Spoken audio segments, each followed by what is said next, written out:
Is there any particular like superpower you noticed you had having been in front of the camera for so long? Like once you were sitting in that chair and directing the episode? Well, it's a super gift, really, is what I had mentioned of knowing the people that I'm working with so intimately, I think Yeah. is like the amount that cuts out. It's hard. And I say this when like some of my co-stars have been shadowing and talking about wanting to direct. And when people have said to me, like, what do you recommend? Like, just observe, spend a couple of weeks, particularly if it's on a show that's not our own. If Right. you can get there early, watch the dynamics. Go and see how people like to talk, how people interact with each other, what they find funny, like what they find annoying. Right. Just try to kind of get a read as much as you can, because when in those precious hours that the cameras are actually rolling, precious minutes that the camera is rolling, you can't be trying to figure that out. And Right. I think so. Yeah, the shorthand, the relationships, building relationships with the people that you're going to be working with is great. And I will say as well, like when you're acting on a TV show and it's a new director coming in each week, you don't always have time or energy to go and sit and have a coffee with that person. So as an actor, it's not like I'm wanting each director who comes in to come up and like talk about Sam, who she is, because you just don't have time. But it's helpful if we kind of have a feel for each other at least, and can just you jump in the deep end on these shows. And so that was like, I guess, a superpower or a super gift or a super fascination Right. is just relationships.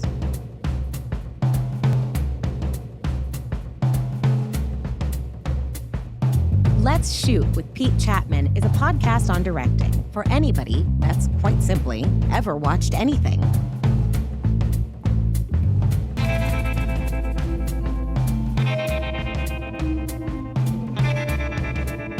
Visit PeteChatmon.com to get your official podcast merch, hoodies, hats, jackets, mugs, and other swag, and learn more about your host.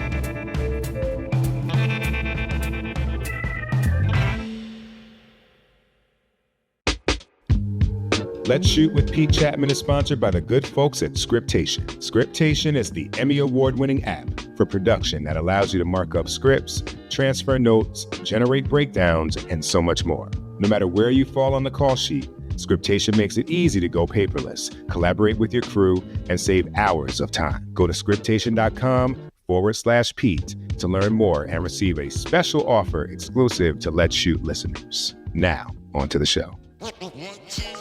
All right, people, welcome to episode 78 of Let's Shoot with Pete Chatmon. Today's guest is actor Rose McIVER. Rose plays Samantha on CBS's hit comedy Ghosts, and I first had the pleasure of working with her on the 2 episodes I directed in season 3. Her reputation preceded her, though, as so many friends and directors, including Mo Marable and Maggie Kiley, told me how much of a joy she would be to work with. Prior to Ghosts, Rose starred in the TV shows iZombie, Woke, and Masters of Sex, as well as Peter Jackson's 2009 film, The Lovely Bones. This year, Rose added director to her resume with episode 413 of Ghosts, something we will, of course, chat about in this interview. As always, it's a great conversation that I hope you'll enjoy. Now, the catch-up. Catch-up. I'm keeping it short and sweet, folks. Have you bought your tickets to our first live episode of Let's Shoot with Pete Chatmon? Well, if not, now is the time. We'll be having a Los Angeles screening of my episode of Yellow Jackets, episode 306, followed by an in-depth conversation with the creators and showrunners, Ashley Lyle and Bart Nickerson, executive producer and director of episode 305, Jeffrey W. Bird, former podcast guest also, Courtney Eaton, who plays Teen Lottie, and Warren Cole, who plays Jeff Sadecki. I can't give any spoilers on the episode, but what I can say is that the episode I directed offers some great revelations on both the series and the season. Tickets to the live show are $20. If you are not in LA, or you're in LA and don't want to get in your car for some reason and see us in the flesh and be there in the room, you can get a $15 ticket to the live stream, which will include the post-screening conversation, not the episode. All proceeds will go to the Altadena Community Preservation Fund. Visit our IG pages at Pete Chatmon or at Let's Shoot with Pete Chatmon, where you'll find a link for tickets in our bio. For those who are not following me already, Chatmon is Chatmon. Or you can do it in the old school, archaic way, perhaps, and you can type in the following URL, squadup.com/events/let's, no apostrophe, -shoot, -with, -Pete, -Chatmon, -live. I really do hope you'll join us live and bring your questions and good energy to this event. Now, without further ado, let's get to it. This is episode 78 of Let's Shoot with Pete Chatmon, starring Rose McIVER. Roll sound. Speed. The interview. Take 1. All right, so I have to ask, I do this of all the in front of the camera people who bless us with their time here. Can you tell me about Holly Bracken? Huh? Does that name ring a bell? No. How about Sheila McGuire? No. What's wrong with me? Okay. What about Gwyneth Couch? No, but I love the name. It's a great name. All right, okay, how about Bridget Byron? This is now, what are we at? 4 for 4? This is 4. All right. This is really interesting. How about... Are these all people I've worked with? Is this a shame? A shaming session? It's not people you've worked with per se. How about... How about Can't believe I'm Lindsay flying. Salmon? What was that? Lindsay Salmon. Okay, here we go. I have a complicated and long and interesting career where I've played lots of different characters that I don't recall all of them by name. Wow, that's shocking. Lindsay Salmon, I remember very vividly. Lindsay was in The Lovely Bones. I got to play this amazing young woman based on a character in a novel. Right. Big fan of the novel.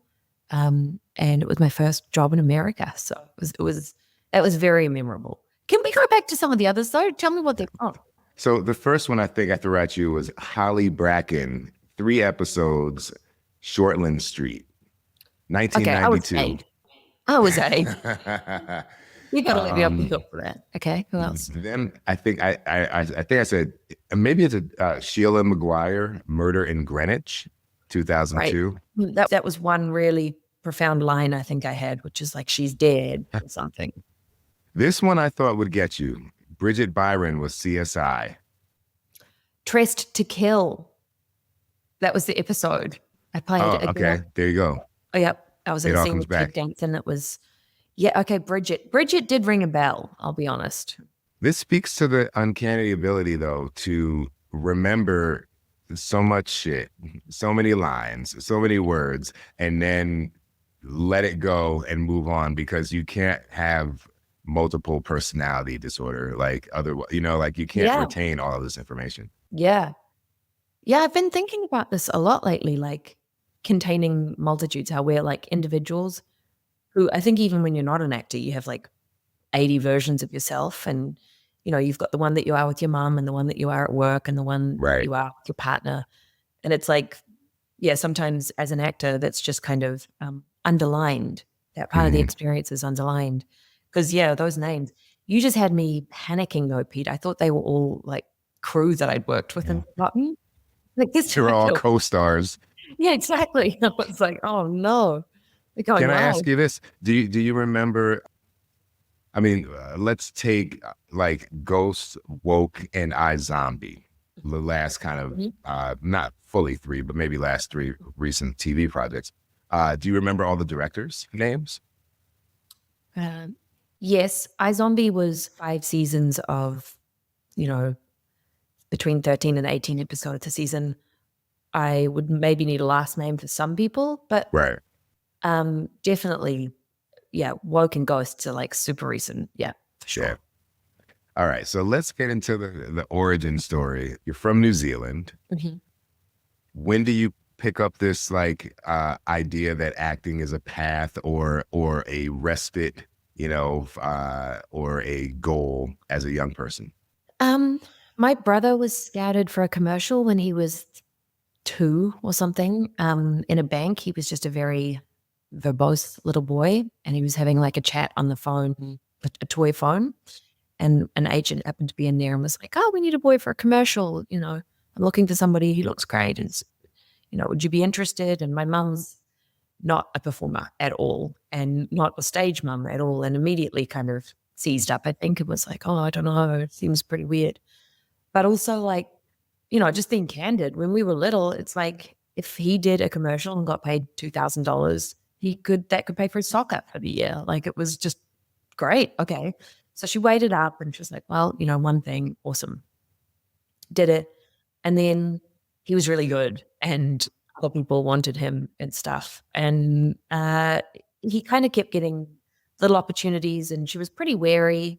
But he was allowed to be in short films or, it was again like 3. He was both at this point like 3. Wait, was this your older brother or younger brother? I'm sorry. My older brother. Older brother. Okay. So then when I was born, I guess the folklore goes that I was with my mum who had gone to set with him for a short film he was in.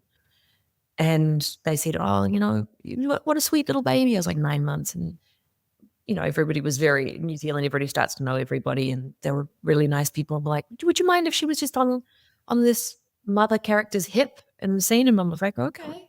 Right. And so I guess that was technically my first on-screen appearance, but I was 9 months. I don't remember anything. I was not. It was not making any character choices. And then it was kind of just like little tiny things over the years that would pop up. And once I was cognizant and like part of the equation, I really liked it and I really wanted to. And I remember even when I was at primary school, elementary school, some tense moments where Mum didn't want me to audition for things that were, that would take big chunks of time away from my school. And I felt like I was being, held back from these opportunities. And I was pretty driven. And it's never that I was like, acting is the only thing that makes sense to me. Right. It was never, I didn't like see it as a career as an adult. I just really liked set. I really liked set environments. I loved people. I loved meeting 100 odd people. And it kind of was born out of that a little. And I remember I was actually talking to somebody about this the other day, testing the waters where there was like a commercial audition. Mm-hmm. And Mum was like, the agent just called and said, "Do you want to audition?" It must have been like 9. It was 8 maybe. And she was like, "Do you want to audition for this commercial?" And I was like, "No." She's like, "Okay, fine." And it was just me sort of feeling out like, is this something that I'm deciding to do or not to do? And she was very cool about that. So then I was annoyed that I missed the commercial. And it just kind of kept going. And all through like high school, I would do sort of guest episodes. I am passionate about local hires. I was a local hire my entire life till I moved to the States. Well, what's the industry like there? You know what I mean? Like, because I feel like there's so many people that come from New Zealand. Yeah. And, why is that? You know what I mean? And what's the industry like there for an actor? It's very like family. The whole thing feels small. It feels intimate. When I go back and shoot now, which hasn't happened often enough, but if I go back and do a film, it might be the sound designer is somebody who was a boom operator when I was a kid that I knew. Like it's really cool and intimate.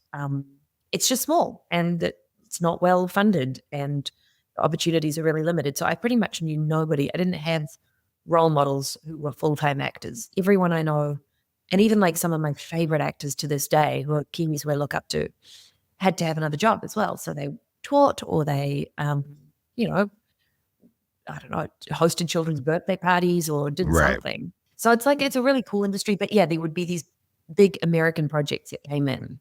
And it was always like, all of us grasping to get one line on Hercules or Spartacus. We called ourselves it was like the swords and sandals country to film in. We took all those shows. And didn't Peter Jackson bring Lord of the Rings there as well? Was that in New Zealand? Yeah. Well, that changed the kind of game hugely for New Zealand because it brought a big industry that now, it established Weta workshops. We have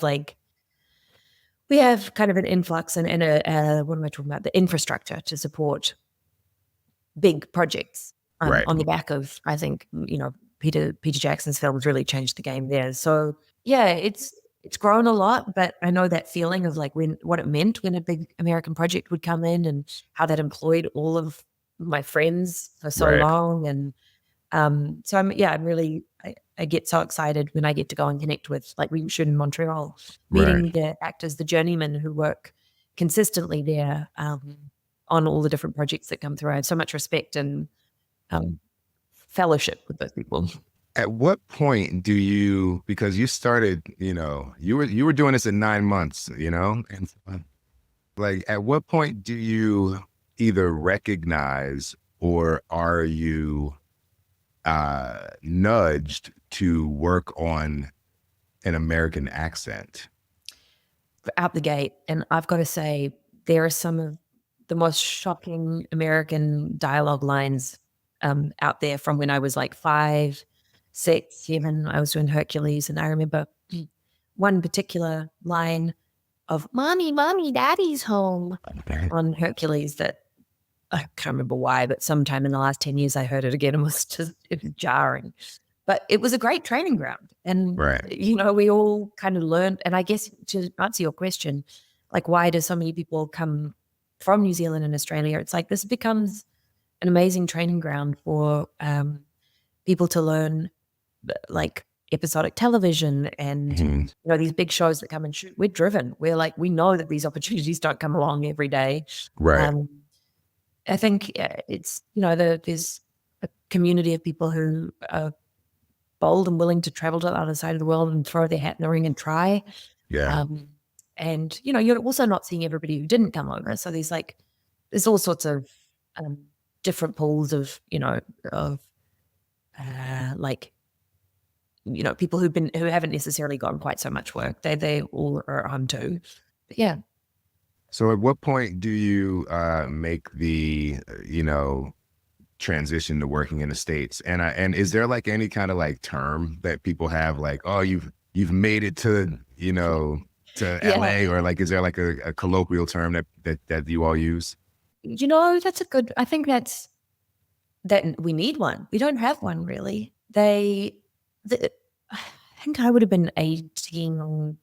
I had done a string of Disney Channel movies in New Zealand, or a couple of them anyway. And there was a press junket for a Disney Channel movie, and I had to come to the States at 18 for that. And that was my first time in LA. And I actually had a nervous breakdown. I really did. I was not well.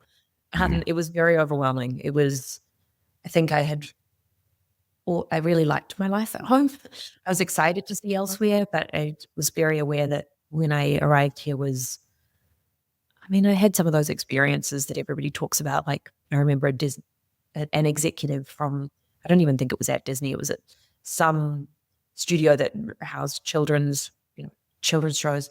Anyway, somebody saw me and they were like, "Oh yeah, she's marketable." And they said it in front of me, and I was just I remember just sort of feeling disturbing and thinking, I don't really want to do that, but I do really like acting, and how do I it was a bit of a collision of the art and the commerce collide, and it's that's really the toughest part of the business, right? Because so many of us get into it for a purely passionate creative play, and then you find that there's only a small percentage of people who will ever be able to live or find their career on that plane.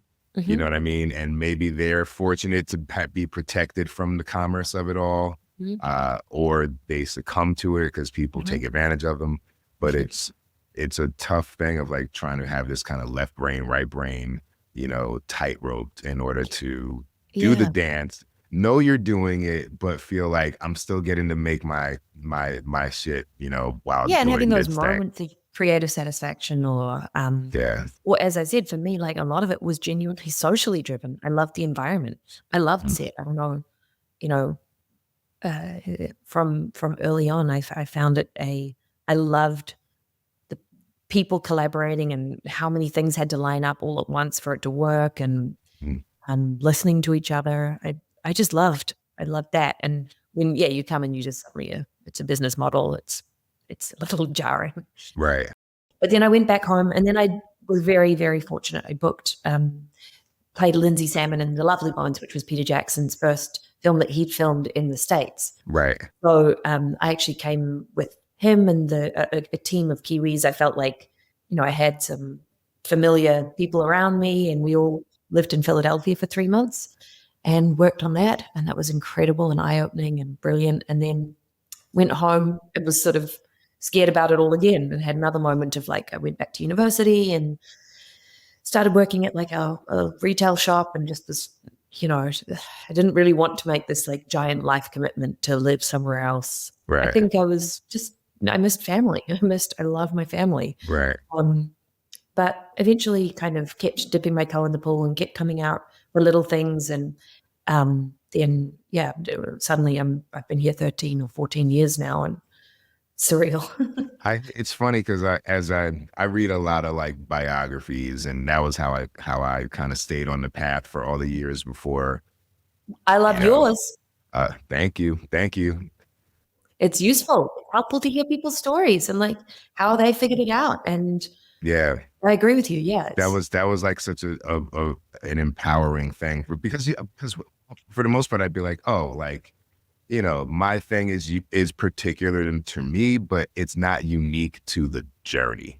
Like we all have to kind of, find this, navigate a labyrinth complete with trapdoors and, shapeshifters. One-way mirrors. One-way mirrors, exactly, And it's funny, as you say that, I feel like I thought of Steven Soderbergh as a director because he was kind of, from the stories you read about him, he was kind of brought kicking and screaming to do the big movies that he always could do because he just wanted to make his smaller films. And it feels like, I think Out of Sight was the film where they were like, if you don't make this movie, like, we're not gonna rep you anymore. Like, this is bullshit. you know what I mean? And it feels like you kind of like had a similar, like, you were doing things, the work was great. You were doing TV and film, and which is no easy feat. And with each job, it feels like it was like the magnet was pulling you to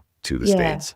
It does feel a little bit like it's been a magnet. But I remember being 11 and thinking to myself, if the time I'll feel like I've made it, what is this career? What is like, I can't believe I get to do this fun thing in my school holidays with my friends, and like my pinnacle. I was like, if somebody flies me somewhere to do a job, I'm good. Like, that's it. And I think that every time I get on a plane, I remember when I was 13 or 14, I went to Wellington, just another city in New Zealand. I got flown down to do like 2 days on a movie with Casper Van Dien. We shot on like the Inter-Islander ferry, which we pretended was a cruise ship. And I think you can tell. But it was so much fun. And they flew me down to be in this thing. And I was like, cool. And every time, and it's real, it's life. Everybody gets tired and jaded and finds their own things to whinge about. But every time I get on a plane, I'm like, I can't believe somebody thinks I'm worth traveling to another place to be in their project. That's incredible. Right.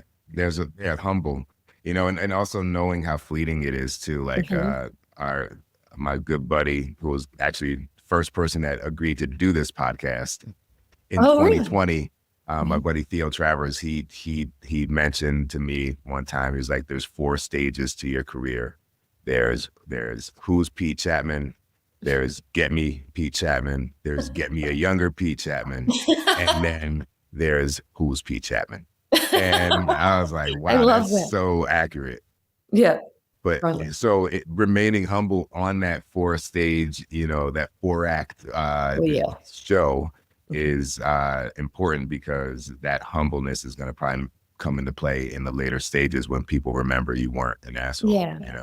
Yeah, and also just knowing, like I would look around in New Zealand, and there are these incredible talents there. There are friends of mine who are just some of my favorite performers in the world to watch, and they haven't been given the opportunity to get a job. And it is never lost on me how much of this is luck. Like, Yeah. I know there's drive and there's, ability and hard work. I believe very much in hard work, but it's also if the stars don't align and the right thing doesn't come in front of you, it's hard. Yeah, no, I mean, you're right. There's like, well, how much of, because they say luck is opportunity meets preparation, right? Mhm. But like, as an actor with talent and luck, like, what do you think, what other things go into that toolkit though, to kind of increase the chances of luck, if that makes sense? Well, people have very different takes on this. I know a lot of people who are like, you define your career by the nose, that the things you pass up on, and you following just the things that you really believe in and the projects you really believe in. I respect that. I think there's lots of methodologies that work to building a career. That hasn't been mine. I have been yes to everything. Like, I've said yes so much and I've loved it. I don't have, when things are quiet, I got out here, I'd done like a Peter Jackson film. And then I come here and for whatever reason, it's like a year deep. I hadn't worked. And there's like some weird music video in the desert that they need like all these air hostesses for.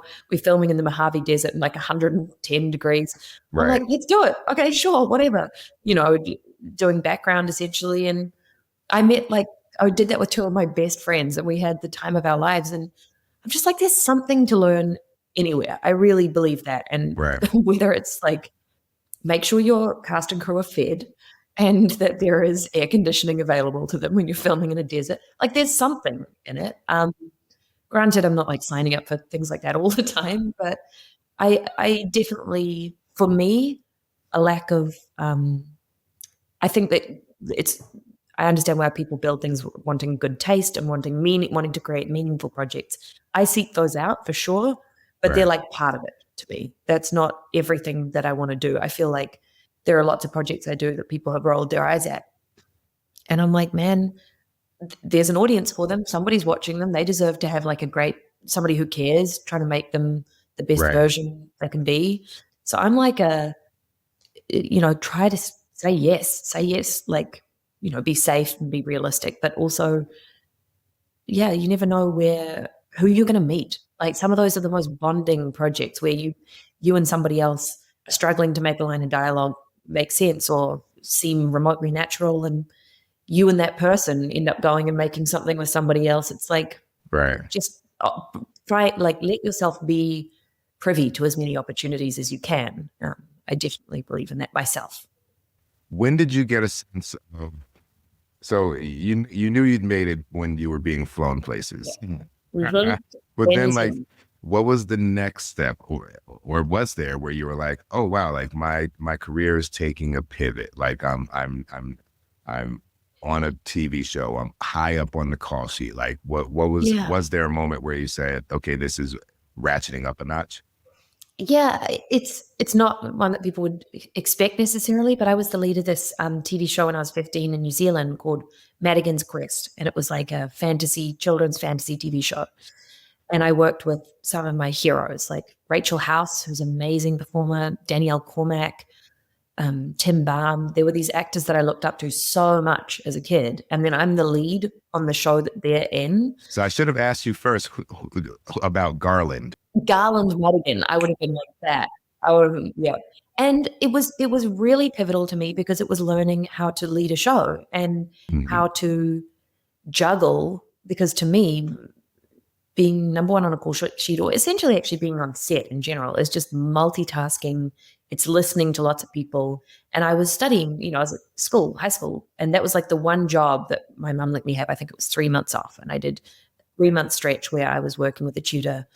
And it was wild, the amount that the plates that you're spinning and trying to do this and trying to do that. And it was also a circus show, so I was having to learn tightrope. And it was really, that was a really pivotal one for me, and where I realized, like, how many people wait on you if you're not ready, and how many people work. And I think this, I directed for the first time this year and in a TV context, and the number of people in pre-production who do all this work, and then the cameras are rolling for like a couple of minutes at a time, and that's their chance for all of their work to go through too. And it's sort of held it's in a stronghold by the actors and the director and the camera operators and the people who are on set.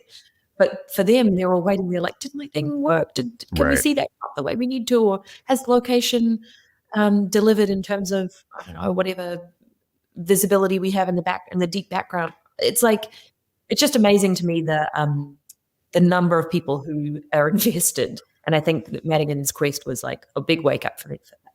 Yeah, it's a great answer. I actually like to speak more about like the importance of being number one and like how you, I don't know, like when you were cast as Samantha on Ghost, like what kind of things did you think about being, you know, at the top of that call sheet? So I was very, very excited. I loved the script. I loved the Joes. I thought that the people I knew who were on board already were really exciting, the other cast. And I guess I immediately thought, wow, this is 10 regulars on a show. Yeah. I came from a show before where it's 5 regulars. And the way I see a number one on a call sheet or just lead actor on a show is my take on it is it's a head of department. And it's like you have a whole department of people who, whether you should be or not, I end up feeling responsible for the harmony of that department and the ability for that department to interact with the other departments on set. So I guess it was a challenge I was excited about, but 5 people, it's easier to, it's on iZombie, I had a small pool of people to make sure I was communicating with clearly all the time and hearing on things, and 10 is just bigger. So it was a little bit like daunting in that sense, that I felt like for us all to be able to maintain focus and be on the same page and listen to each other's different ways of working, because particularly on Ghosts, we all come from really different backgrounds. Like some of us are improvisers and some of us are, theater performers, and we all work differently.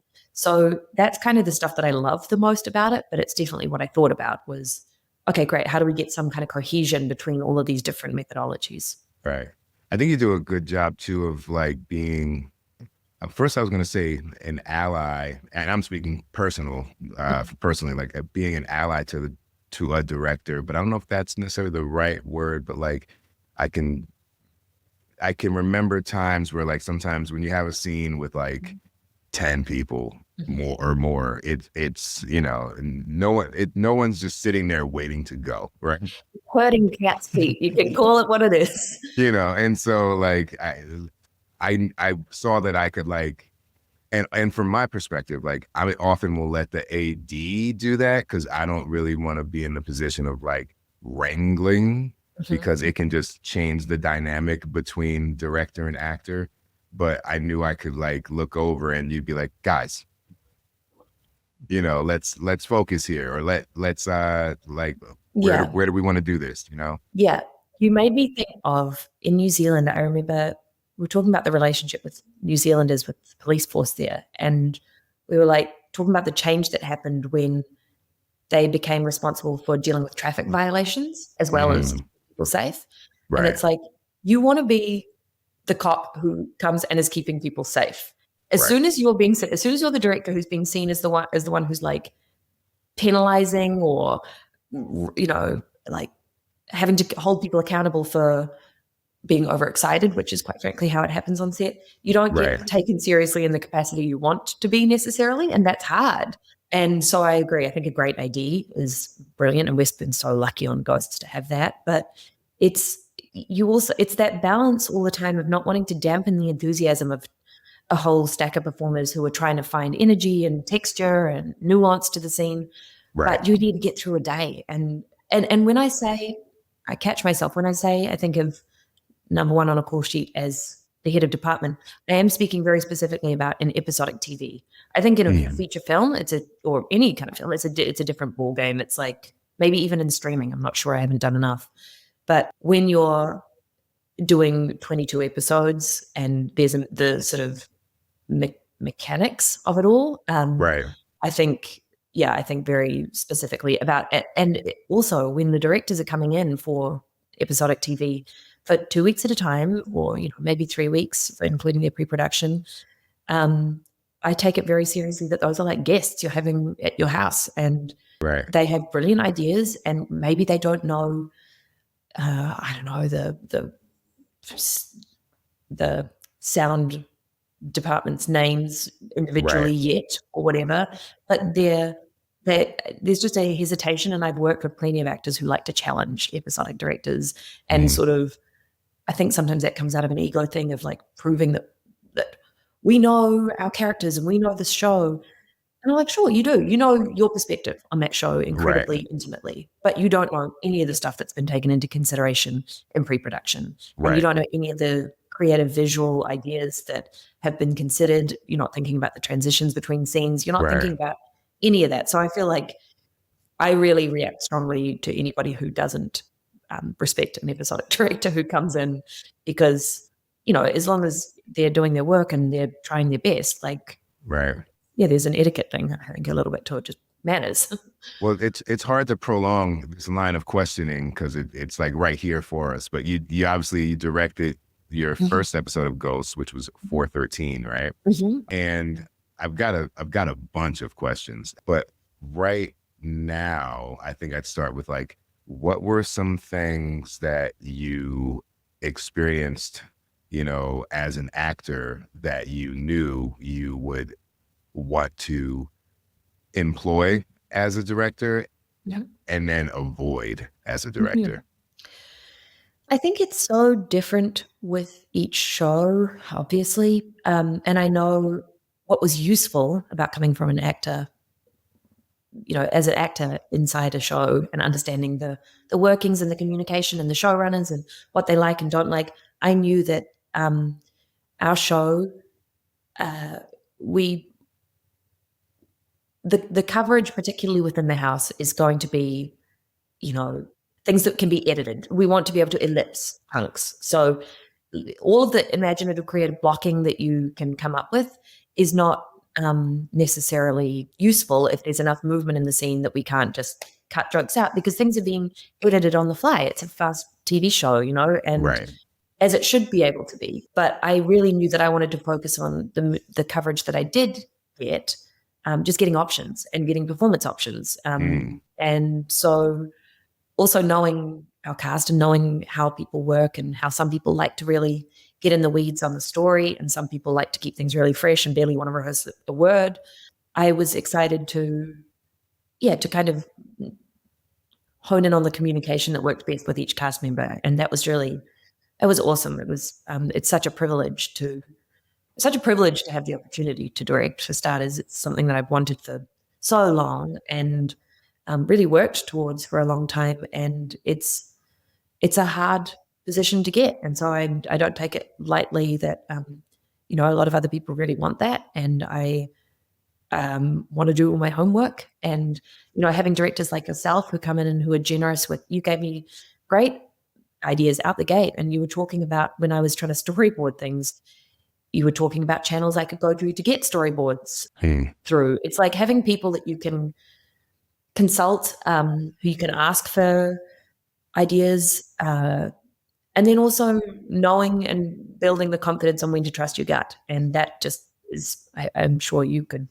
speak about that ad nauseum, but like the way that you feel stepping onto your first set as a director versus how you must feel now, what you know about yourself, and you can't rush that. I think you kind of just figure it out as you go.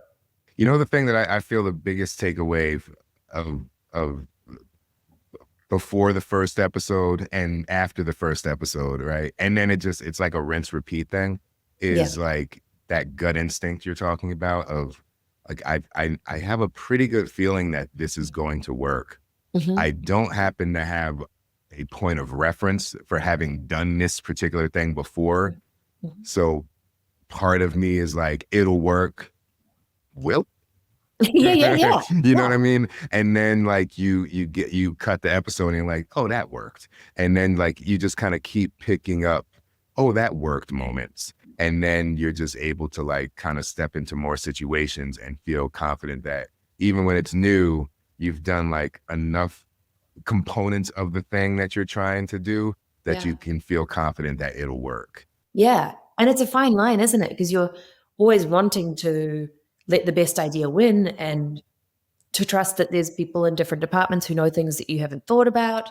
But at the same time, when there's that nagging feeling underneath that it's like, I know you're saying we don't need to get the wide here, but I think we need to get the wide here. It's like just kind of working out how much to trust that and how much to delegate.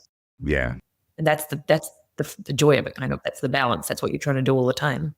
What surprised you the most about, like, you know, having done 64 episodes at this point, maybe, if I'm right? Of Ghosts? Of Ghosts, yeah.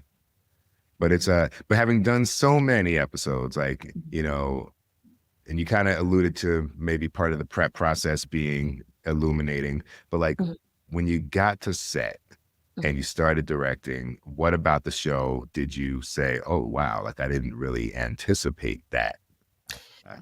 And I have something to throw at you after your reply. Okay. I got caught off guard. I think it's very specific for this for me on Ghosts, because we work in Montreal and we have a French and English speaking crew. Everybody's so impressive. They can speak multiple languages all the time.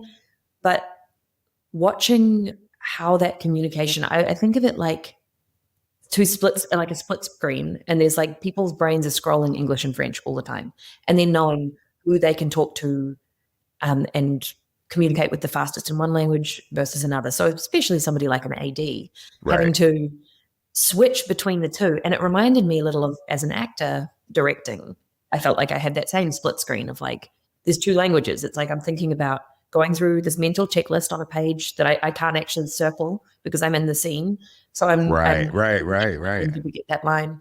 But it's like at the same time trying to be present and trying to listen and react and remember dialogue. And yeah, I think of like the real standout for me was the split screen of the amount of extra stuff that people are navigating when there's a second language, and how impressive that is to me. What's yours? Well, so for me, it was just the damn ghosts. Like until you like start blocking that, and you're like, man, there's like 7 people in here, but only 2 are really doing the thing. Yeah. And then it's like, well, who do I want standing next to who? What's good in a 2 shot? What joke plays better in a shot reverse shot? And like really trying to like be economical with that while still being, you know, I don't want to say creative, while maintaining a certain other level of creativity as far as that part of the directing, right? Yeah. And also added to that is like when there may be an alt line that's added and you've blocked everything and you've shot a bunch of coverage, and then they're like, great, Sasapis, could you throw a line back to Alberta there? And you're like, wait, if I'd known that, I could have put them next to them, and I could have. Right. You're chasing your tail a bit in those moments. Yeah, no, that's the tough part. It really does catch you off guard when you start, and I think there would inevitably be, I don't know, 4 or 5 scenes in an episode where I like pitch it to you all, and I watch it, I'd be like, damn, that's not it, you know, and then you're trying to figure it out, you know, with some kind of speed as everybody's going through the first, you know. But that's all of us. Like we all feel the same, and it's like it takes a somebody who's confident as a director to be able to do that and see and go, right, it doesn't work, let's move on. We're all doing that with the scene as well, because there is that nature of this kind of sitcom speed to everything where you don't have weeks to rehearse and unpack the script and find these layers. It's like it's moving in front of you. Things are changing right in front of you, and ideas do kind of work and not work. And yeah, I think that's why we all respond so well to you, is you roll with those changes so well. You're adaptable. Yeah, well, you guys are too. How do you, while acting and directing, do you feel like, you just mentioned like, oh, you're in a scene and you're like, oh, that line, that wasn't really, they didn't take that note perhaps, or maybe I need to give this note on the next take. Do you walk away feeling like the acting has suffered in any way, or it's all just kind of operating still at the same level? You know what's funny is I feel like, particularly in the episode, once I knew I was directing on the show, my brain kind of always does that in scenes anyway. Like I try to quiet that side of it so I can be present, but I tend to think quite macro. I am listening for the rhythms. I'm listening for other people's did that bit work. I'm just interested in that in general. So I think that it wasn't like a grand shock, Right. but it was, yeah, I think the split screen is the best analogy I can give of it, of like, I'm giving a whole lot of my attention to this. And, once I feel like it's in different pieces of coverage, it works differently too. It's like on somebody else's close up, I'm still trying to give them the performance they need on off camera, but my brain is definitely working in a different way to when it's my close up. And I'm not thinking about whether their line has completely interrupted the rhythm of the next actor's performance, or none of that's going on. I'm just trying to make sure I've got my little performance pieces out, and in the group shots or in other people's coverage, I'm able to really dial in. But I will say it's a luxury that I'm looking forward to enjoying if I get the chance to direct on something that I'm not in, being able to just sort of gape at a screen with my mouth open and circle things and mouth along with what somebody's saying. That will be fun one day. This is Sasha Penn, the creator and showrunner of Raising Kanan, and you're watching Let's Shoot with Pete Chapman.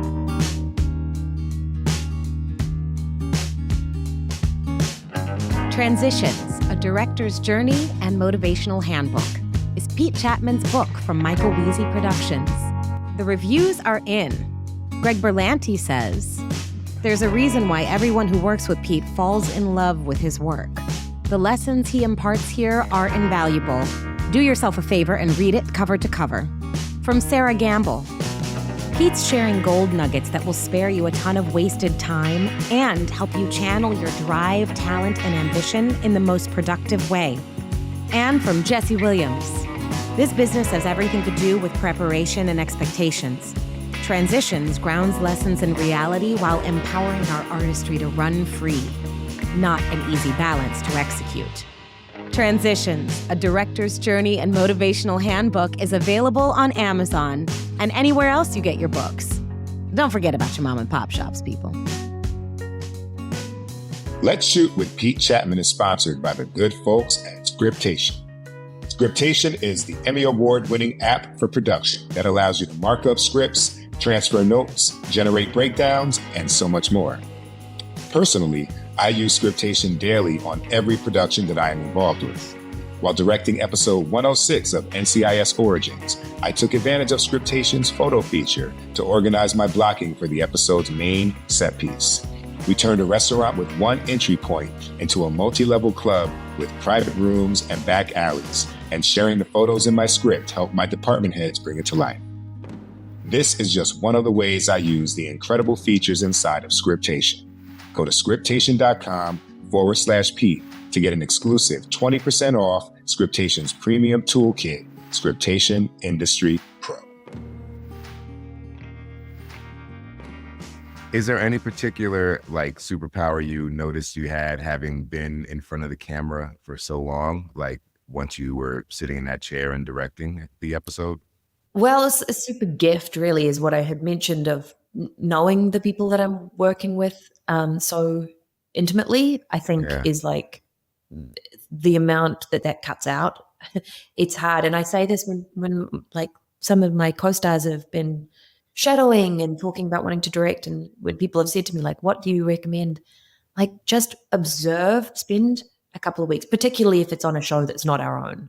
If you can get there early, watch the dynamics. Go and see how people like to talk, how people interact with each other, what they find funny, what they find annoying.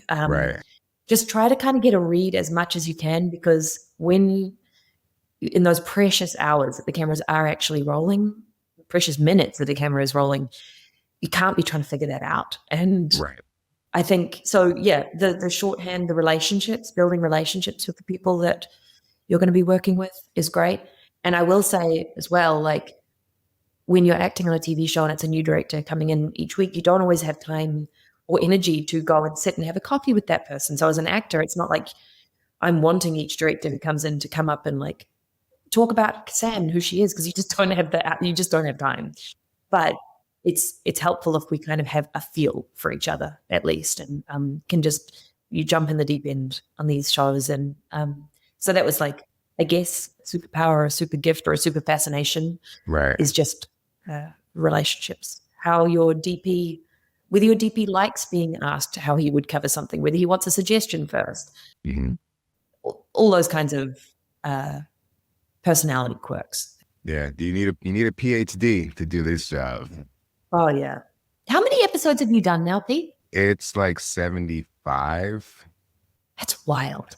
It's pretty crazy. That's amazing. It's very impressive. I'm amazed when I look back and I keep track of it like year to year. Like, I did 12 last year, comedy and drama, and it's every episode has a unique challenge and I have a unique goal on every episode. You know, like sometimes like I'll be like, I'm really going to lock in. It sounds like ridiculous, but like I'm going to lock in on background maybe a little more than I normally do on this, or I'm gonna challenge myself on blocking to see how few shots I can do in these scenes, like just to kind of keep it in, kind of gamify it a little bit. Yeah.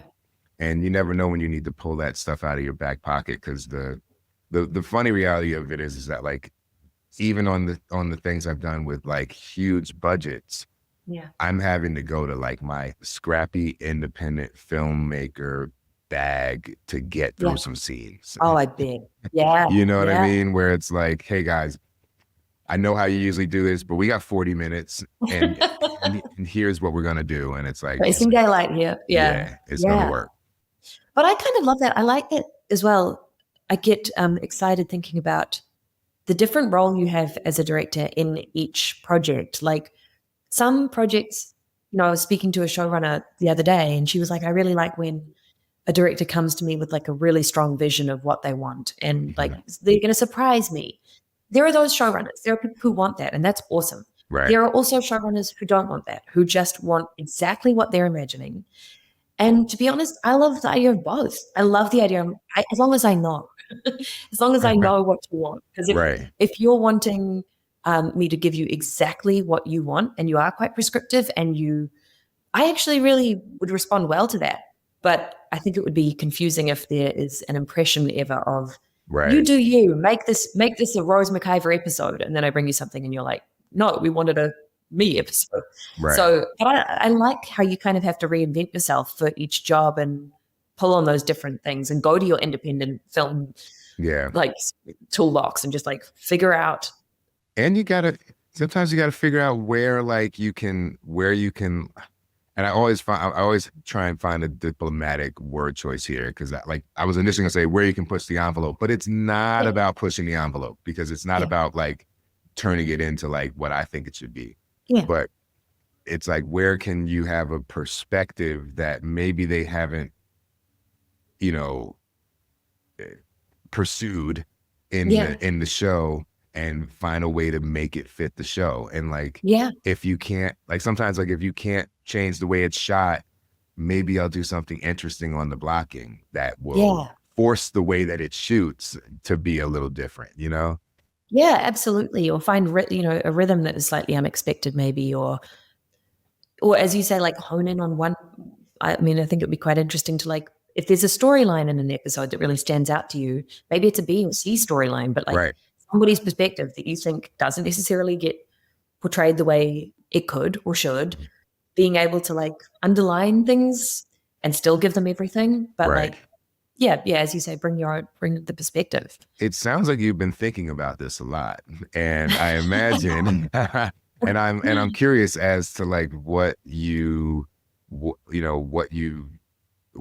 how you view your career in like the years ahead. Like how much of it is acting, how much more of it is directing? Like, is there a kind of North Star for how you see? I really have never made long-term plans in my life. I respect people who do, again, where I believe this firmly. There are just different methodologies that work for different people. And if you're somebody who really wants to know and has a 5-year plan and sees this. There's no ounce of disrespect. It's just, for me, it's never transpired the way I've planned it. Right. On the very rare occasions where I've tried to sort of think it's going to go this way, it hasn't. And I have one thing from working on sets since being a little kid is like getting comfortable with the unpredictable and getting comfortable with change and, moving to a different country for 6 years suddenly. I couldn't have planned that I was going to live in Montreal. Right. So I'm pretty open to whatever comes. I also have OCD, which is an interesting. That's the best trait for a director. Well, it's funny because it's like, because maybe I ceded so much control over what life looks like, it'll really find brilliantly useless minutia to focus on. But it's it is an interesting kind of hand-in-hand thing. But in terms of the next few years, I don't know. Like, I love directing. I love it. I have a couple of things something in New Zealand that I'm talking to somebody about right now that I'm really interested in, a show there.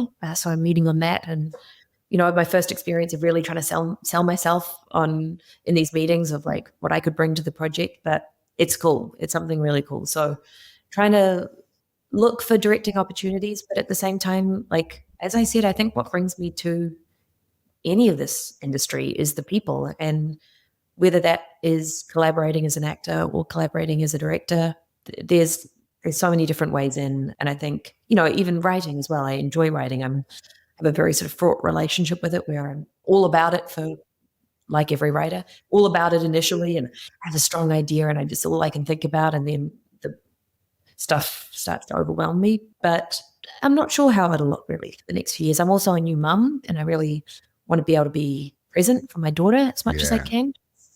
Growing very quickly. So opportunities that kind of provide me breaks in the schedule and time with her is important for me right now. How about you? What's coming up? Can you share? I can share. I mean, I'm looking forward to sharing more details soon, but I have this heist film that I co-wrote. Cool. And we've got a production company, and we're finalizing like the cast list with the company and CAA. And then we're going to go out and see if we can't lock people up. We've got, that's so exciting. Yeah, it's really cool. I mean, it's interesting too, because we have, my film agent is Pete Stein, and he was Cord Jefferson's agent. And I'm like, oh, American Fiction, that journey is kind of similar to, what I hope this might be, like at least in the eyes of the industry, a TV person making a feature, even though I've made two, but they were totally independent. Percy Everett, who wrote Erasure, that American Fiction is based on, is a friend of my husband's, and I am in awe of that guy. That guy is sitting on so many novels that I'm like, dude. Because that was incredible. From like 2002 or 2006. Like, that novel's like, Yeah, I think it was. I can't remember, early 2000s. I know, but So you're excited about I'm excited about doing that, and like kind of having full control of the visual language. Mm-hmm. And then also I'm hoping, there are a couple pilot conversations that I've been having. Cool. I hope that those come to fruition, and then just really like doing shows that I love that are like diverse in like genre and the challenges. And do you like doing comedy or drama? Like, where do you lean? That's funny. I always say like I always say, if you put a gun to my head, because my calendar wouldn't reveal the answer. You know what I mean? Like, as far as like, I went from Ghost to Grosse Pointe Garden Society to, you know what I mean? Like, Maggie Kylie? Yeah. I had her on the show, and she just went back to do like 2 more episodes. So cool. We missed each other in Atlanta, but I think I would say it would be drama, but dramas that have like, a kind of a tone tightrope. Because what happens more often than not is like, as you kind of, you spoke to it directly with like, you know the pacing of the show, and you know what you need to leave room for. So you get very creative with the blocking, but sometimes you may be a little in the pocket with the coverage because you're allowing for a particular thing. And so you're really at service of the words, and that's a skill, and a skill that like I feel I've developed. But I do love to have the camera complement, you know, point or counterpoint to what's written, you know, and you're such a strong visual director. I feel like you have an incredible sense of the mise en scene of it all and how like things piece together. And maybe there's more freedom to explore that in drama sometimes. thank you, first of all. And yeah, I think so. There's you know, and to the power of collaboration. I don't know if I've said this on the podcast, but like one of the favorite shots, and I'll phrase it as like that I've been involved with, because I didn't come up with it, but it was my a camera operator on You season 3, right? And there's this moment where like Joe and Love have come downstairs, they're arguing in the kitchen, they've left their like swingers foursome up in the bedroom, and Love screams like, "I killed it for you," or some shit like that.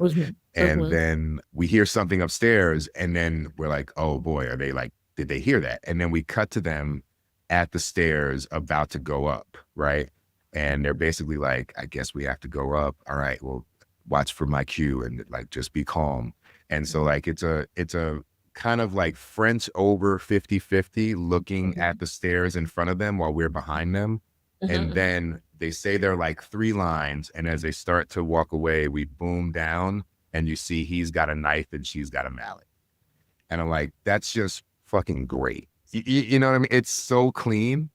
That's so good. I can see exactly how it looks. Yeah. He pitched the shot and I was like, that's the shot. That's so cool. And that's the thing, I'll be the one people say get credit for it. And like, I didn't even come up with that shot, you know? But man, that's what I like about you so much. It's like, I really believe that it is a collaboration, and that everybody who's on a film set has a creative bent. Like I remember, you know, I did Bethany Rooney and Mary Lou Ballet's course, and they were talking, I remember early on and talking about the role of a director and seeing your collaborators as collaborators. We're talking about like, even if you're an accountant in a film set, like you chose a film set. You chose an industry. You didn't have to choose. Like there's something in you that's probably interested in storytelling. Right. And you're surrounded by people like camera operators. I love on Ghosts. We have Jamie, one of our props guy. He pitches the funniest jokes. Like he pitches alts. Like people are storytellers. And like as a director, you're the head storyteller, bringing together a whole lot of storytellers. Like finding people's ideas and curating them. Right. I think it's a very curatorial job, not like just generating an idea, but like hearing all these ideas and going, that one's interesting. Because I'm sure you've been pitched a lot of shots also that you're like, okay. Yeah. Maybe not this time. Then you also have to be, and I'll ask you if you agree, like I feel like directing is being the arbiter of good taste. You know what I mean? Yeah. And you have to even remain open to the bad pitches, because someone could give you nothing but bad pitches Monday through Thursday. You know, you laugh because you know, right?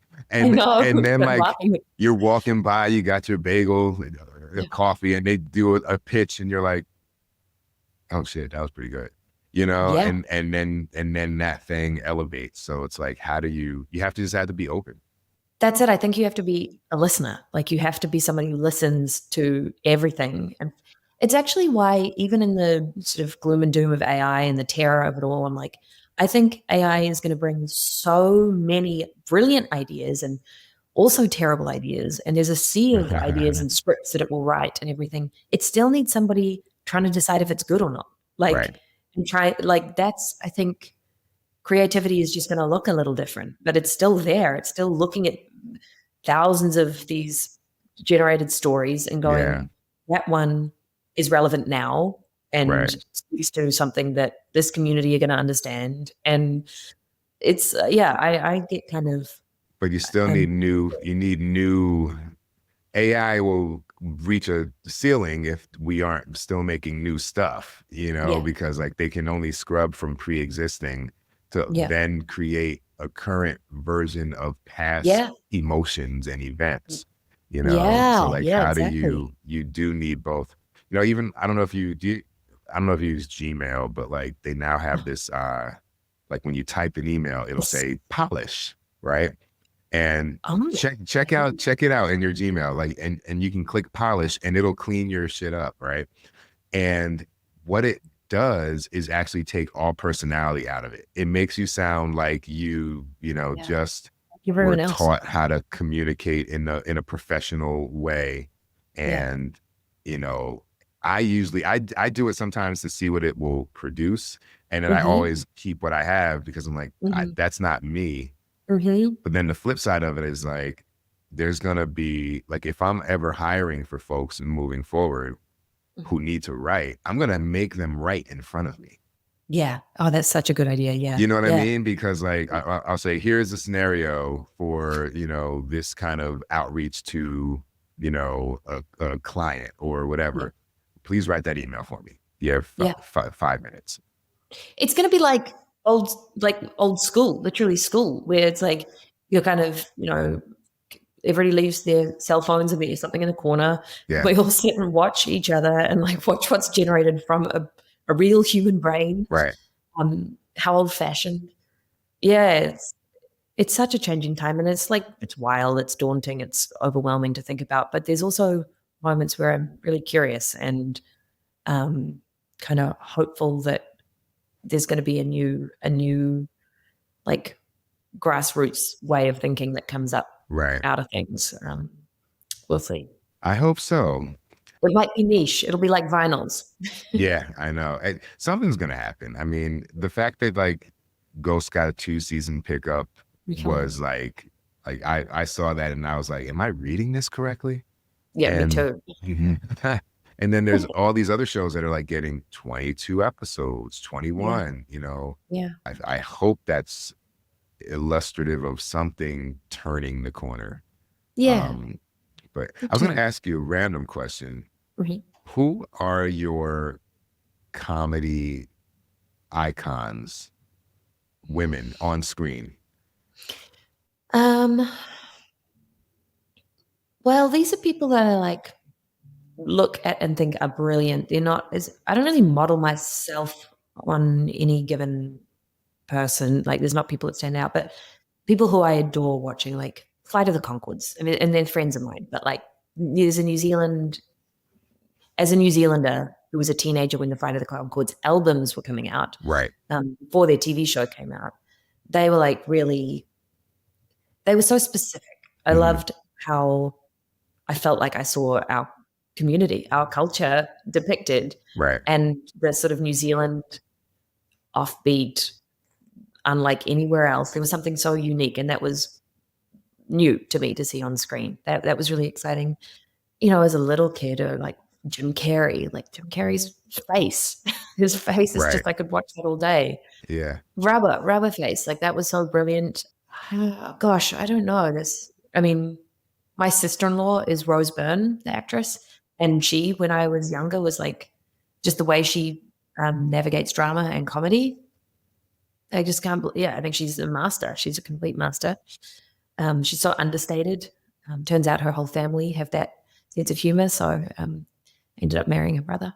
But yeah, there's a lot of people I really look up to in different contexts. It's like, there's also these women. Kath and Kim was a TV show in Australia that did not translate well to the US, I didn't think myself. But the original show, that just seeing people who talk about the things you grew up around, and especially I think coming from New Zealand, where we watched so much American film and television and British film and television, and there were lots of things that I loved, but we didn't see our own stories, and it's very often like that wasn't on primetime TV. So when those things came up and worked, which they didn't always, but when they worked, they really landed. How about you? Who were your comedy like greats? Well, it was a leading question too. I was going to ask if you've ever been told that there's a Lucille Ball thing going I on. have been Yeah. told that. Yeah. I mean, I'm such a fan of her. I think she's incredible. But it wasn't actually somebody that I had a ton of exposure to as a kid or anything. Yeah, I was going to say that, and I think I noticed it on the last block of episodes that we did, Yeah, yeah. because there's like everybody's doing a different kind of lifting, and I think the lifting of the Samantha character is kind of more challenging than it appears. You know what I mean? Mm. And yeah, there's just like being able to kind of like navigate that tone is a really difficult thing while not being part of the joke, so to speak, you know, and the commitment to this kind of really next level reality, Yeah. you know. Yeah, I do think the Sam character, I think about it a lot where it's like my biggest focus is as an actor in general. I'm like, what is the story that we're trying to tell and how do I serve that story? And Sam, you know, there's moments that could be funny that I could find that are just like a moment of funny delivery that don't tell the story at all and would maybe create a great laugh for me in that moment. But they don't hold the suspense that I'm trying to.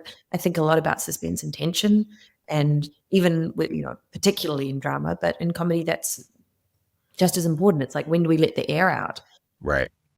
So sometimes I'm like, there's low hanging fruit that I could go for that would be fun in lots of ways. But I do try to be responsible or like maintain my kind of, consider my responsibility to the story in its entirety. And especially when Sam is like literally the translator for the ghost. She's like a facilitator. Right. There's only select moments where I really feel like I 100% lean into who she is as a character for herself. Right. It's mainly how she can kind of set things up, and it's a crucial member of a team. I respect it. I like it. It's just it is its own thing, I think. Yeah. No, it's tough. It's tough. You said who are some comedy icons for me? You, yeah. Oh man, I mean, if we're talking television, I'm a weird kid. I grew up like, my mom was like, "Why do you watch the Gary Shandling show?" Oh, you know, like in middle school, I'm like, this is appointment viewing for me. Were any of your friends watching? No. Did you try to lure them in? No, I was very much like, I did my own thing, you know, like then, man, I think it was How Chris. did you come across it? Like you just stumbled upon it? You know what? It was back in the day when like whatever network you landed on for like maybe one particular show, more often than not, like, you know, I'm dating myself, but we didn't have like remote controls. So you really did end up living on that channel. Yeah. So like when Fox was coming out of the gate and really trying to differentiate itself as like, you know, this new fourth network, they were like, they had, I think Gary Shandling show was on there. You had In Living Color, you had Married with Children, you know what I mean? Like it was this kind of counter programming, and obviously Shandling wasn't counter programming, but it was just like a certain wit to it that, you know, I love the joke that doesn't have to be underlined. And I think that's, and that's the thing that's interesting in TV too, because some shows will be like, you know, never have the actor moving on the joke, you know, and I'm like, well, so basically underline the hell out of it, you know, and then others are like, oh no, like we can They're actually like, can we zoom in and out as they say that line? Yeah. I think the audiences are smart enough to, you know, deal with the challenge sometimes of keeping up. And if you're funny enough, not every joke has to land in the same way. Yeah. And I remember early on hearing something about like, you know, the best feeling as an audience member is like when you feel like you're ahead of the game. Like you feel like you understand this riddle that maybe not everyone does. Right. And it's not always, there aren't always that many opportunities to feel like that watching stuff where you're like, okay, I'm being respected. I'm being kind of Right. brought into a private conversation that they know I'll get the joke. Like, that's such a good feeling. Right. Right. Well, let's see. I feel like I always call this the rounding third moment. I was going to ask you, this is a particular question unique to you just because of your recent year of work. Like, do you use scriptation and like as an actor, as a director, like how did you find that fit into your process Yeah. with the different perspective? I use scriptation all the time as an actor now. I am that weird old Luddite who loves tangible paper. I like reading books. I like knowing, maybe this is to my OCD, knowing how far through a book I am, how much I have left to go. Like, Right. I love that feeling. But particularly on a show like Ghosts, where we get a lot of revisions and we move fast, to simply avoid paperwork, like, and creating more work for myself in a night, it's like easier with scriptation to obviously drop in a latest version and maintain the notes that I created on pages that do still exist. And so I use it a lot as an actor. As a director, this was my first time, as you know, directing in TV. So I still liked having all my little maps out around me so I could look at multiple things at once. My brain works really well with like stuff on a wall. Like, you still had stuff on the wall when I came into prep. And sorry. I was like, oh, no, We it's forgot cool. the I was like, quick oh, note. yeah, I see Rose's block in here. I see some shot lists and Yeah, I diagrams. love it. I think it's, just different learning styles or thinking styles or whatever. I definitely like to see all the pages out in front of me. It's why I still use a diary, like a scheduler, a planner, because I like to look at the week in its entirety. Again, I like the macro. I like looking at it all. Right. But I see the value, and, particularly it's like just one less way that I can ruin the environment too every day, just thousands of pieces of paper.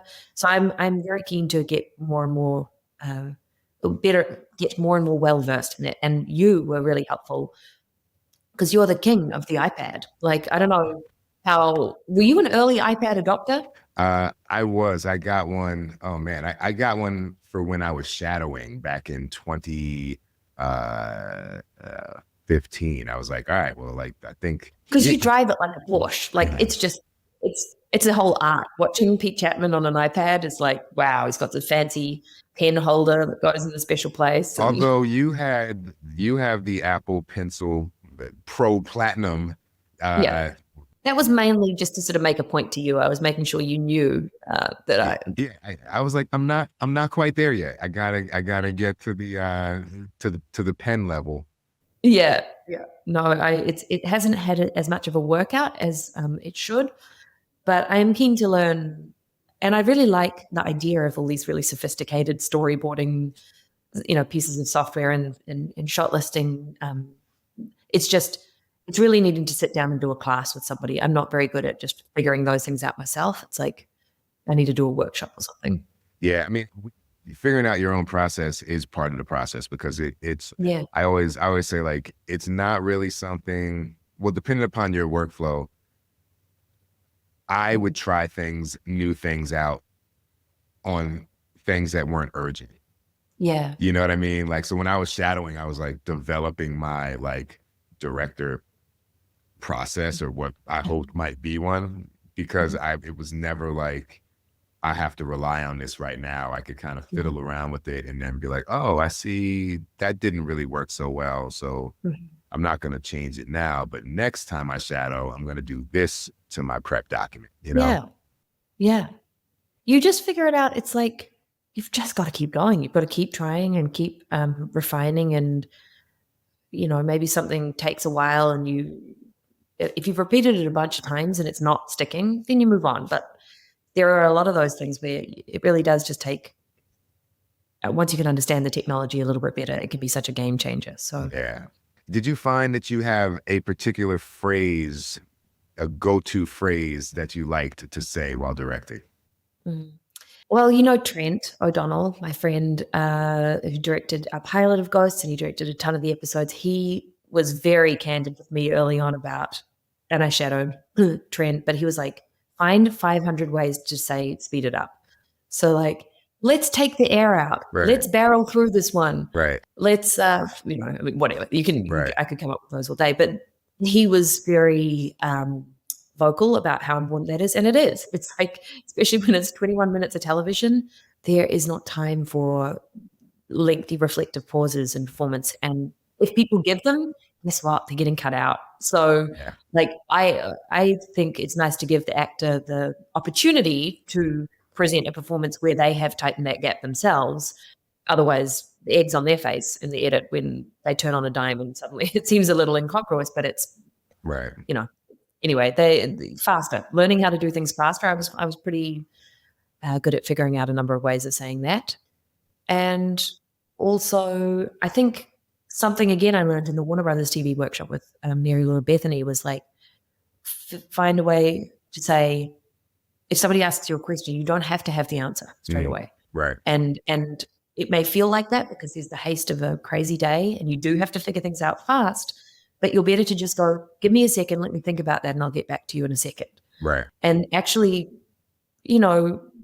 just using your brain in that gap, because we speak before we think, and you're trying to answer something and you're trying to do the right thing, but it ends up, it's like a stitch in time saves nine. Take that moment, figure it out and get back to that person. And nobody I have come across gets annoyed when they hear that as an answer, just going, that's a good question. Let me think about that and I'll be back to you in 2 minutes or whatever it is. Right.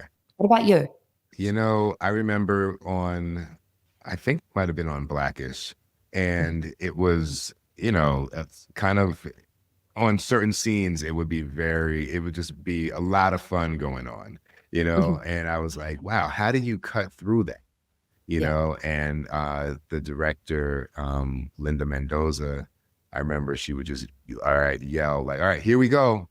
And I was like, here we go. That's good. I'm going to keep that. You probably heard me say, here we go all the time.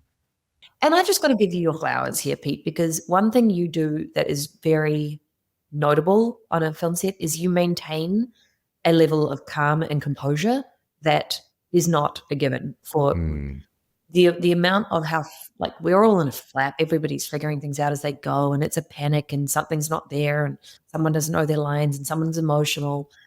And you just bring this real consistent calm to a set.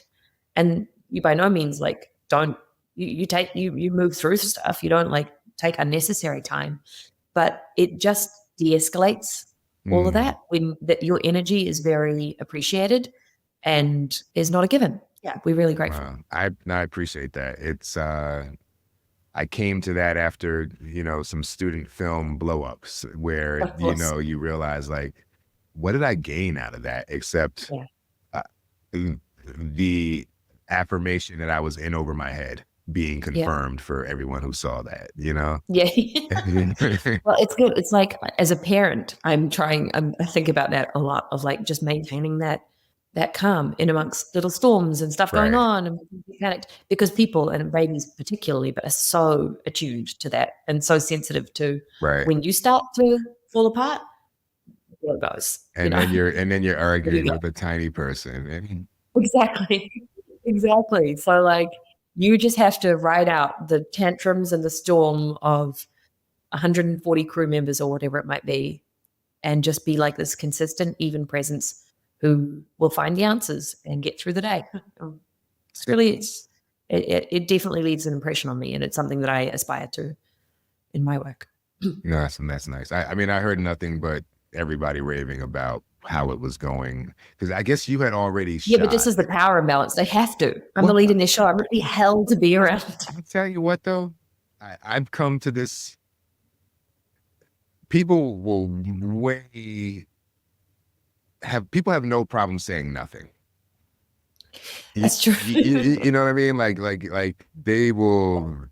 If it's crickets. If it's crickets, you've gotten a certain conversation, clear, and I think that, I mean, obviously there is the power dynamic, but it is something that, I don't think there are sycophants running around on that set. Like, the vibe from all up and down, the call sheet and just the cast and crew, like, good Well, vibes. you've been so encouraging for the whole process. And it's like, that means a lot. It's definitely, not something I take lightly, and it's like an opportunity, as I've said, that I know.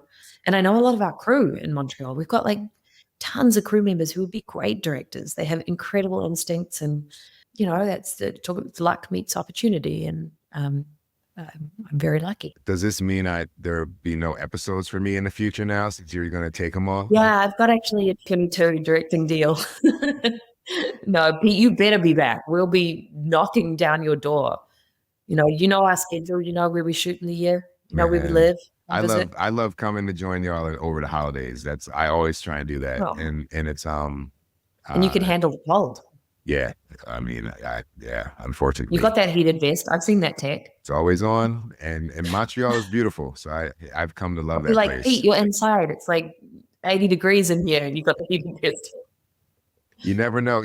You got to keep the temperature high, because you never Stay know. ready. You never know. Exactly. All right. So last two questions. What are you watching these days, or reading, since you are an avid reader as well, that you think people should know about or is cool? I have just started watching Enlightened. I've gone back to it because I love White Lotus, like everybody. Was that So Laura Dern? Yeah. Okay. I just started that because I kind of wanted to think about Mike White's brain and where he comes from, and I didn't know his earlier stuff. So just started that and have been really enjoying that. What else have I been watching and loving? I do lots of like the old shows that I never watched consistently. Sopranos, going back and, just really trying to figure out what works and what lasts the test of time. Like what are people still going back and doing rewatches of now? Yeah. And then I just started Running Time the other night, which is Running Point. The Kate Hudson. Yeah, Kate Hudson. Yeah, basketball show. Just started that because I'm very excited. I'm very excited about Luka and LeBron playing together at Lakers, and I just suddenly was feeling in a basketball-y mood and watched. Started watching that. And Drew Tava is so brilliant in that. He's a friend of mine. And I'm reading. There's a New Zealand author called Eleanor Catton who won the Booker Prize for her book The Luminaries a few years ago. Okay. And she wrote it when she was 26 or something. Like, she's just a freak. She's so clever. She's so interesting. I love this woman. But anyway, I had only read Burnham Wood, which is her newer book, and I've gone back to read The Luminaries and The Rehearsal, which are her two first books. So I'm reading those. And I also read this incredible biography called In the Great Green Room about Margaret Wise Brown, who's the author of that children's book, Goodnight Moon. Did you ever read Goodnight Moon to your daughter? That's a hit. That's a hit. Well, she is fascinating. This woman is like incredible. The woman who wrote it, and she wrote all these books. She was like a total revolutionary thinker and really an innovator of children's literature. And so I got really interested in her and interested in the school, the bank school. The bank school? My brain's just glitched out. But it's, what she was kind of trying to do with education. Yeah. And she also, I mean, I was hooked from the start when my husband told me. He was actually the person who looked up her biography because he thinks my husband's an abstract artist, does all these pictures. I'm in his stolen studio right now. Oh, wow. But, are those photographs?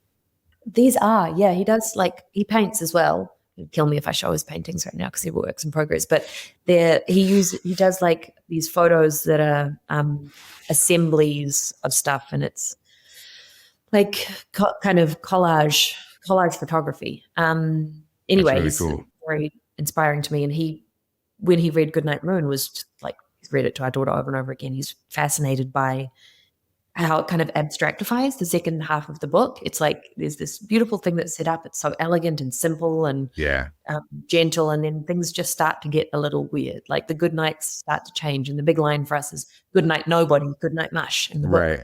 Right. And it's kind of how it happens as you start to go to sleep. You know, your brain starts just just drifting off into these slightly obscure ways.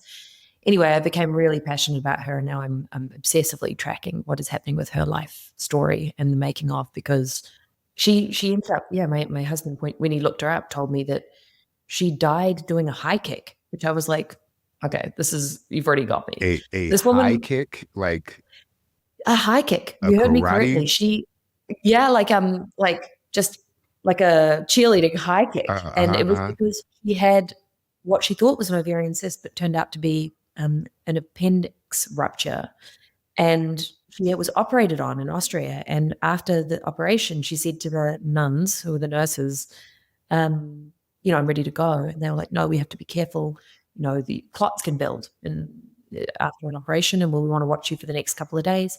And she got up out of her bed to show them defiantly how well she was. Oh, and she God. did a high kick, and it dislodged a clot, an embolism that traveled to her brain. And she died. But it was like this horrifically tragic. She's 42, this woman. Like, wow. It just the most defiant act of jubilation. I was like, what? Who is she? What's her story? So anyway, that's been another figure that I read her biography, and it really stood out to me. Have you got any recommendations for me? Oh boy, man, I shouldn't ask a question I can't answer, huh? Oh no, it's the best thing to do. I mean, I just read Imperfect Women, and I'm going to. What's that? It's a book. Elizabeth Moss has optioned it, and it's going to be a limited series starring her, Kerry Washington, and Kate Mara, and it follows these three friends individually. They each get their own kind of chapter in the book, and there are intertwined, very kind of dynamic relationships between the friends that all collide and unravel to reveal something larger about friendship, but also about being a woman. Yeah. And the writing is really damn good. I was just constantly highlighting turns of phrase in the book that were to identify what was going on in Eleanor's head or in Nancy's head or whatever. Mm-hmm. Super good. Super I love those good. books where you have your highlighter, right? There's things that you kind of want to be able to come back to and just grab. It's the kind of thing too where you're like, man, that's I don't know how they're going to treat it when they make it, but it's wow, is that going to be narrated? I mean, because it wasn't really inner monologue. It was the author describing the inner thoughts of the character. So it's such an important part of the book, but I wonder how you visualize that. Yeah, I was trying to think if that can be built into conversation or whether it's narration. Yeah.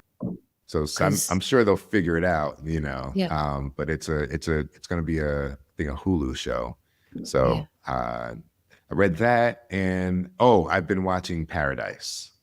Okay. So apparently this is an ad for Hulu because that's also on Hulu.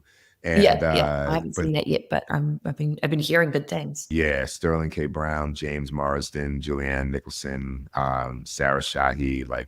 It's the most recent episode 7, probably some of the best TV I've ever seen. Oh wow, okay. It's really fucking good. It's really good. Okay, cool. I love Sterling. Yeah. Yeah. So that's mine. Very good. Well, you've given me some food for thought. Yeah, add it to your non-existent free time, and Get it. This has been so cool though, Rose. I appreciate you taking the time to chat. I know after months of shooting, you're ready to just do nothing, but you sat here with us. So no, it's so nice to be able to have a conversation with you like this, and I love talking process. I love your process and hearing about that, and getting to kind of pick your brain. And you've been so generous over the last couple of years with that. So thanks for having me. My pleasure. All right. Well, hopefully I'll see you season 5. Oh yeah, we'll be demanding it. There we go.